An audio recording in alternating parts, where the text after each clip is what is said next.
दो भाई आपस में बड़े प्रेम से रहते थे। एक दिन दोनों में किसी बात पर झगड़ा हो गया और ये बात जब लोगों के मुंह चढ़ी तो छोटा सा झगड़ा बंटवारे में बदल गया।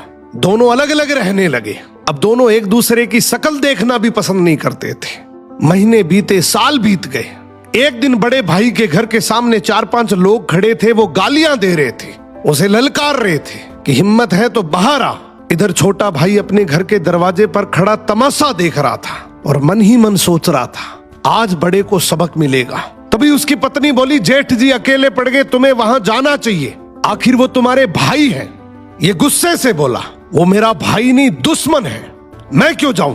पत्नी ने दृढ़ आवाज में कहा, यह वक्त दुश्मनी निभाने का नहीं, अपने भाई की ढाल बनने का है। मेरे खानदान में तो भाई को मुसीबत में अकेला नहीं छोड़ा जाता। इतना कहकर पत्नी लाठी उठाकर बाहर चल पड़ी। पत्नी को देखकर यह भी लाठी उठाकर चल पड़ा। जैसे ही छोटे भाई और बहू को आते देखा, बड़े भाई का हौसला 10 गुना बढ़ गया।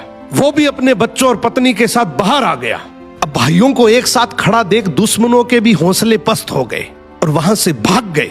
दोनों भाई आपस में गले मिलकर फुट फुट कर रोने लगे। दोनों की आंखों में पश्चाताप था। और ऐसे ही एक समझदार और अच्छे खानदान की औरत की वजह से वर्षों पुरानी दुश्मनी पल भर में खत्म हो गई। जिंदगी में याद रखना, भाई भाई साथ हो, दो भाई आपस में